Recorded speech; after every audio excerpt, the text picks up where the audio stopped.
We are drowning. Drowning in a sea of information, stressed by notifications that never sleep, overwhelmed by a world that demands we be everywhere, all at once. We see our leaders, CEOs, politicians, managers, struggling under the weight of quarterly reports, public opinion, and supply chain breakdowns. We see it in ourselves, that rising panic when the market shifts, that jolt of anger when a colleague undermines a project, that quiet dread of an uncertain future. We look for answers in new technology, in productivity hacks, in endless self-help books, each promising a new way to manage the unmanageable. But what if the best blueprint for navigating today's chaos wasn't written on a laptop? What if it was scribbled 2,000 years ago, not in a peaceful monastery, but in a muddy, windswept tent on the brutal front lines of a war? What if the secret to modern resilience was discovered not by a tech guru, but by the most powerful man on earth, right as his world was collapsing? This is the story of that man, and the private journal he never intended for us to see. This is the story of Marcus Aurelius and his timeless secret of his meditations. When we picture a Roman emperor, we often imagine tyranny or spectacle. We think of Nero's fiddle or Caesar's ambition. But Marcus Aurelius was different. He was the philosopher king Plato had only dreamed of. He was a scholar, a reader, a man who, by all accounts, would have preferred a quiet library to the cold marble of the palace. Yet fate is often ironic. This man of peace was handed an empire on fire. His reign was not of triumph and parades. It was a relentless 19-year barrage of crisis. First came the wars. On the eastern frontier, a devastating conflict with the Parthian Empire. Before the victory celebrations could even begin, a far greater threat emerged from the north. The Marcomannic tribes shattered Rome's defenses, pushing to the very edge of Italy. Marcus would spend the rest of his life on the battlefield, not as a conqueror, but as a defender. As his soldiers returned, they brought with them something far deadlier than enemy weapons: the Antonine Plague. This was a pandemic that ripped the empire apart. It killed, by some estimates, over 5 million people. It wiped out entire legions, emptied cities, and brought the Roman economy to its knees. And in the middle of this, Marcus the man endured his own private hell. He lost his wife. He lost 8 of his 13 children. This is the man, not a statue, but a human being facing unimaginable pressure. He was a leader responsible for millions, a general on a losing front, a father grieving his children, and a man staring down a pandemic. And every single night, in his tent, by the light of an oil lamp, surrounded by the sounds of war and sickness, he wrote. He didn't write speeches. He didn't write history. He wrote to himself. He wrote to stay sane. He wrote to practice. He was practicing Stoicism, and the journal he left behind, Meditations, is not a book of theory. It is a practical guide for survival. The first lesson Marcus practiced is the cornerstone of all Stoic thought. It's called the dichotomy of control. It's a simple idea, but revolutionary in its power. Marcus writes to himself, "You have power over your mind, not outside events. Realize this, and you will find strength." He understood that in life there are things we can control and things we cannot.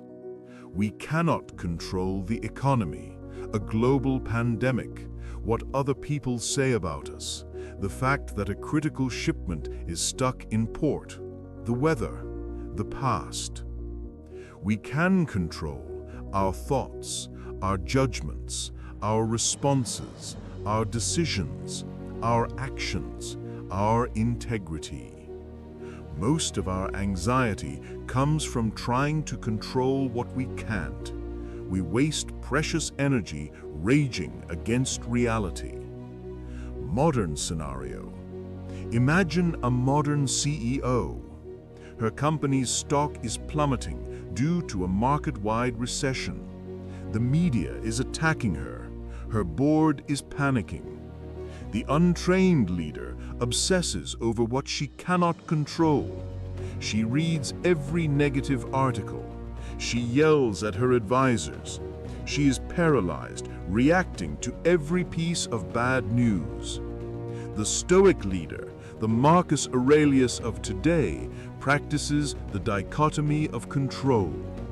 She accepts the reality of the recession. That is an external. She ignores the noise of the media. That is other people's opinions. Instead, she focuses 100% on what is within her control. Are we communicating clearly with our employees? Are our finances structured to weather the storm? What creative pivots can we make right now? Am I acting with courage and clarity for my team? Marcus Aurelius didn't stop the plague. He didn't magically end the war. He managed the one thing he could, his own mind, his own response. He organized the defenses. He stabilized the economy. He led not by controlling the world, but by mastering himself. That is not passive. That is the ultimate active power.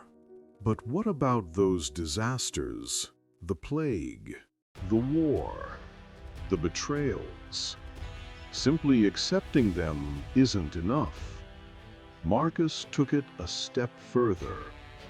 He didn't just tolerate obstacles, he used them. He writes, "The impediment to action advances action. What stands in the way becomes the way." This is the principle of amor fati, a love of fate. It's the belief that everything that happens, especially the bad, is an opportunity. An obstacle is not a roadblock. It is a raw material.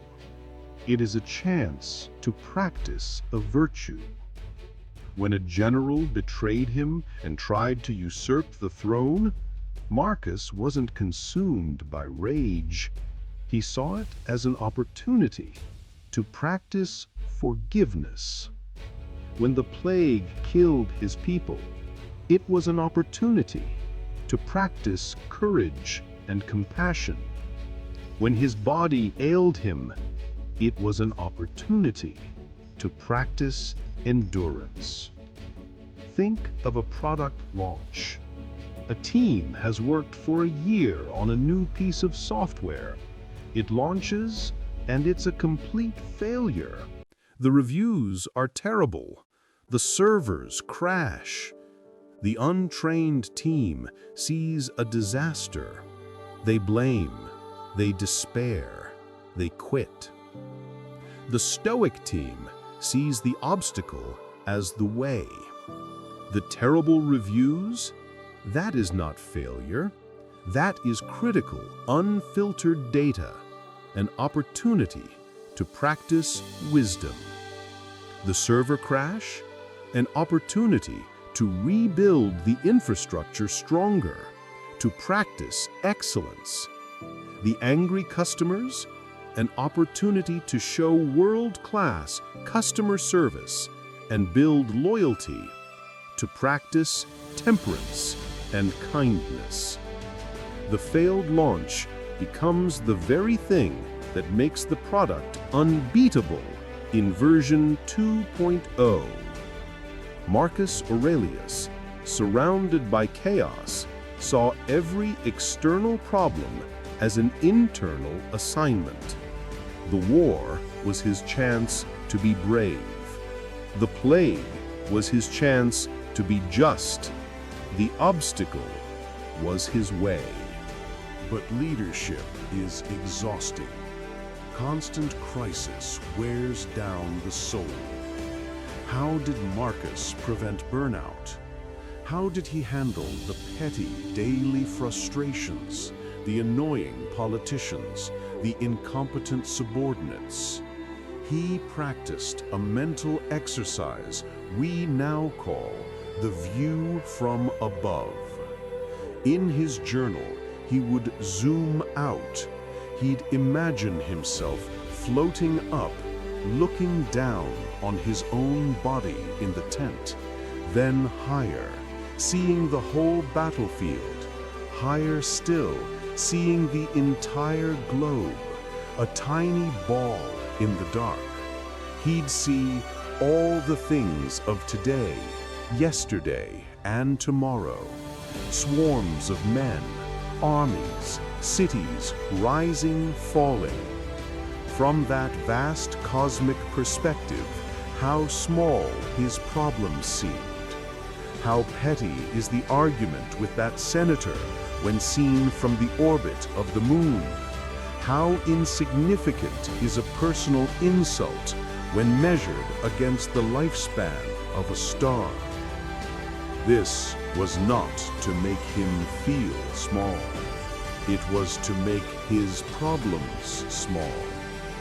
It gave him perspective. It drained the anger out of him. It's impossible to maintain petty rage when you are contemplating the entire universe. When you're stuck in traffic, furious, a Stoic might zoom out. See the 5,000 other cars, 5,000 other lives, all just trying to get home. When you're insulted, you zoom out. See that person as a product of their own fears and struggles. This is the tool for inner peace. It's the antidote to the ego. But perspective and acceptance can be passive. What drove Marcus to act? What forced him out of his warm bed every cold, dark morning on the Danube frontier? He was driven by the most powerful motivator of all, memento mori. Remember, you must die. This phrase was on his mind constantly. He writes, "You could leave life right now. Let that determine what you do and say and think." This wasn't morbid. This was the antidote to procrastination. We live as if we have infinite time. We put off the hard conversation. We wait to start the important project. We waste hours on trivial pursuits. Marcus reminded himself that this day could be his last. And if so, how would he act? Would he spend it in a petty squabble? Would he be lazy? Would he be dishonest? Or would he be virtuous, kind, and focused on his duty? Modern scenario, as a leader, memento mori is the ultimate clarifying tool. If this was your last day as CEO, would you waste it in a pointless meeting? Or would you finally make that bold, necessary decision? If this was your last conversation with an employee, would you criticize them? Or would you mentor them? If this was your last chance to work on your life's project, would you scroll through your phone? Or would you create? Memento mori is not about fearing death.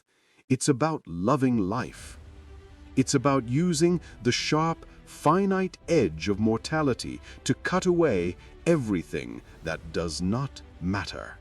Marcus Aurelius eventually died on the frontier, likely from the plague. His empire would soon begin its long, slow decline. His wars were not decisively won. His son Commodus would be one of the worst emperors in history. By external measures, his life could be seen as a tragedy. But Meditations survives, and in it we see the real victory. The victory was not over the Germans or the Parthians. The victory was internal. Marcus Aurelius proved that even in the center of total chaos, a human being can maintain their own inner citadel, a place of calm, of purpose, and of reason. His secret is now yours. Meditations is not a historical artifact. It is an operating manual for the human mind. The world will always be chaotic. You will always face plagues, wars, and crises, both public and private. You do not control the events. You are not the Emperor of Rome. But you can be the emperor of your mind. And as the philosopher king discovered, in a world that is spinning out of control, that is the only empire that truly matters.